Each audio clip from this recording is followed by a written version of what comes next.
اس video میں ہم بات کرتے ہیں یہ جو انہیلر ہوتے ہیں جن کو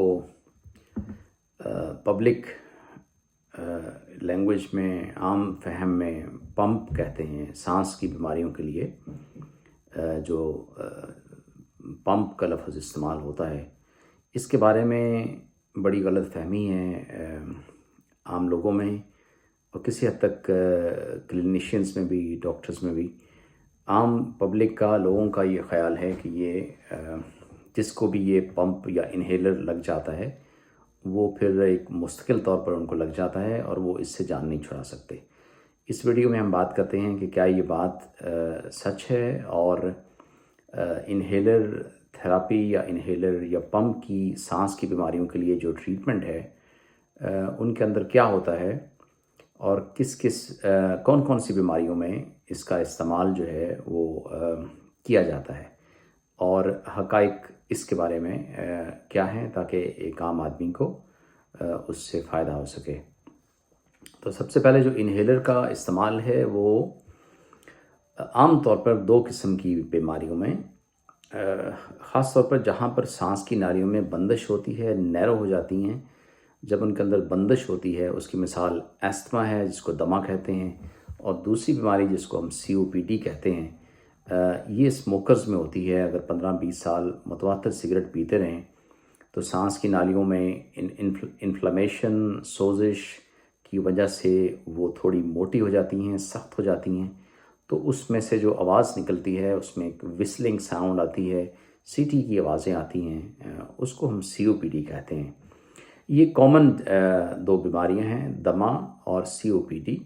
جن کے اندر انہیلرز کی ٹریٹمنٹ جو ہے وہ ریکمینڈ کی جاتی ہے۔ اب سوال یہ ہوتا ہے کہ اس کی جو انہیلرز کی جو قسمیں، جو دو اس کی قسمیں ہوتی ہیں، ایک کے اندر ایسی دوائی ہوتی ہے جو وقتی طور پر سانس کی نالیوں کو کھول دیتی ہے، اس کو ہم ریلیور کہتے ہیں، جیسے آپ نے سالبیوٹامول یا نیلے رنگ کا انہیلرز کا نام سنا ہوگا۔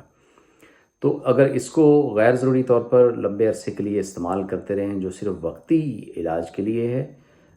تو یہ جو انہیلر ہے یہ بیماری کو کنٹرول نہیں کرتا، یہ وقتی طور پر سانس کی نالیوں کو کھولتا ہے۔ جیسے ایکیوٹ اٹیک ہوا ہے، شدید اٹیک ہوا ہے دمے کا، تو یہ فوری طور پر ہیلپ کر سکتا ہے سانس کی نالیوں کو کھولنے میں۔ لیکن اس کی ایستما میں اور یا COPD میں جو سانس کی نالیوں کے اندر جو بندش ہے، ان کو لمبے عرصے تک کھولنے کے لیے یا بیماری کو کنٹرول کرنے کے لیے جو دوسرے انہیلر ہوتے ہیں ان کو ہم اسٹیرائڈ انہیلر کہتے ہیں، ان کو کنٹرولر کہتے ہیں، وہ بیماری کو لمبے عرصے کے لیے کنٹرول کرتے ہیں۔ تو یہ آپ کا ڈاکٹر جو ہے وہ تجویز کرتا ہے کہ آپ کو کتنی دفعہ اٹیکس ہو رہے ہیں۔ اگر تو بار بار اٹیک ہو رہے ہیں دمہ کے یا COPD کے، تو پھر وہ آپ کو جو کنٹرولر ہے کہ آپ کی بیماری کو کنٹرول بھی کرے، نہ صرف وقتی طور پر سانس کی نالیوں کو اوپن نہیں کرے، کھولے نہیں، ان کو کھلا رکھے، اور جو ان کے اندر سوزش ہے یا تھکننگ ہے یا وہ موٹی ہوئی ہیں ان کو بھی وہ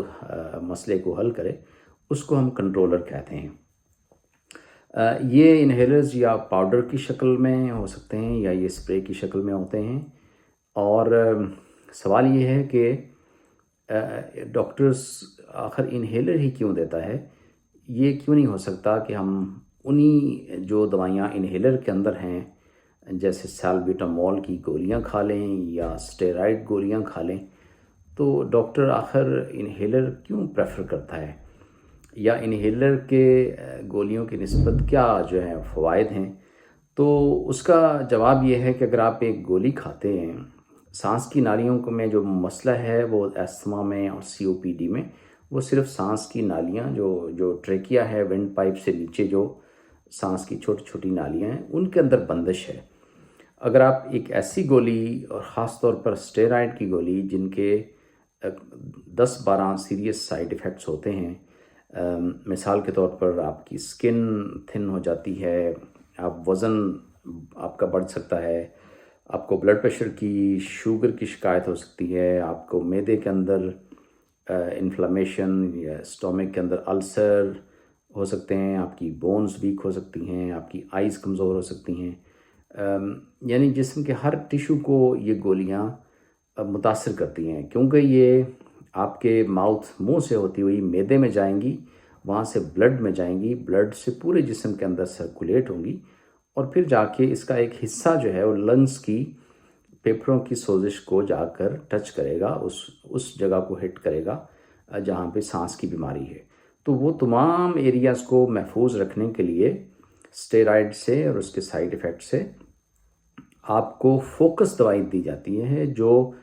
اس ایریا میں جا کر ہٹ کرتی ہے جہاں پر مسئلہ ہے، یعنی سانس کی نالیوں کے اندر جا کر صرف یہ دوائی کھلتی ہے، وہاں جا کر یہ اثر کرتی ہے۔ یہ خون میں پھر جذب نہیں ہوتی اور پھر اس کے سائیڈ ایفیکٹس نہیں ہوتے۔ طریقہ استعمال اس کا ضرور سیکھیں، کیونکہ یہ ایسے ہی ہے کہ گاڑی آپ نے خریدی ہے لیکن آپ کو ڈرائیو نہیں کرنی آتی۔ اسی طرح انہیلر کی ٹیکنیک جو ہے اگر آپ کی صحیح نہیں ہے تو پھر دوائی غلط جگہ پر جا کر کھل جاتی ہے۔ تو دوائی کو ایک تو انہیلر کو اچھی طرح سے شیک کرنا ہے، کم از کم 10 سیکنڈ کے لیے استعمال سے پہلے۔ اس کے آپ اگلے حصے کو منہ میں رکھیں گے اور پھر اس کو منہ کو کھول کر اس کا جو پچھلا حصہ ہے اس کو دباتے ہیں۔ سانس آپ نے اندر لینا ہے اسی وقت جب کہ آپ اس کو پریس کر رہے ہیں، اور سانس کو کم از کم 10 سیکنڈ کے لیے پھر آپ نے سانس کو ہولڈ کرنا ہے، روک کے رکھنا ہے۔ سب سے بہتر ایڈوائس یہ ہے کہ جو بھی آپ کو انہیلر ایڈوائز کرے، تجویز کرے، اس سے آپ یہ پوچھ لیں کہ یہ شارٹ ایکٹنگ ہے، یعنی کہ تھوڑے عرصے کے لیے کام کرنے والا انہیلر ہے یا یہ لمبے عرصے کے لیے ہے، اور کتنی دیر استعمال کرنا ہے اور اس کو کیسے استعمال کرنا ہے۔ انہیلر یہ جو اب یہ سوال کہ یہ کیا انہیلر مستقل ہوتا ہے، تو بھائی انہیلر مستقل نہیں ہوتا، بیماری مستقل ہوتی ہے۔ مثال کے طور پر COPD سگریٹ کی وجہ سے جب آپ کے سانس کی نالیوں میں بندش اور انفیکشن اور انفلیمیشن کرنا شروع کر دیتی ہے،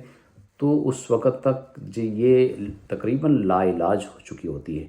وہاں پر آپ یہ غنیمت ہے کہ آپ اس بیماری کو کنٹرول کر سکیں انہیلرز کے تھرو۔ تو یہ پمپ کا قصور نہیں ہے، یہ اس بیماری کا قصور ہے، مسئلہ ہے جو آپ کو لگ چکی ہے۔ ایستما جو ہے، دمہ، اس کے اندر تھوڑی سی بات مختلف ہے۔ اس میں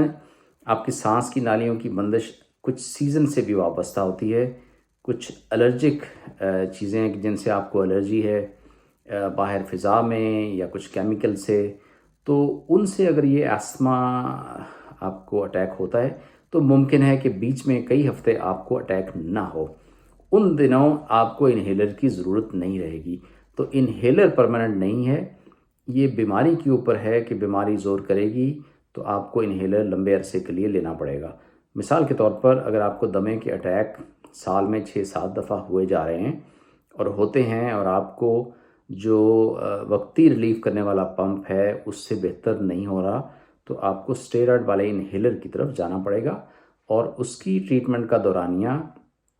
وہ جو ہے وہ لمبے عرصے تک ہو سکتا ہے۔ ممکن ہے وہ پرماننٹ نہ ہو، لیکن جیسے ہی آپ کا ایستما کنٹرول ہو تو آپ کو ڈاکٹر ان انہیلرز سے آپ کی جو ہے وہ جان چھٹ سکتی ہے۔ تو انہیلر پرماننٹ نہیں ہے، بیماری کی جو شدت ہے وہ اس کے اوپر منحصر ہے کہ وہ کتنی دیر تک کے لیے آپ کو اس میں جو ہے وہ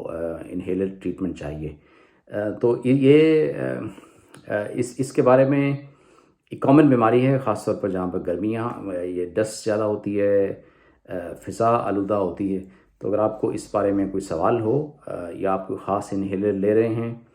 اور آپ کچھ کنفیوز ہیں، تو آپ اس ویڈیو کے آخر میں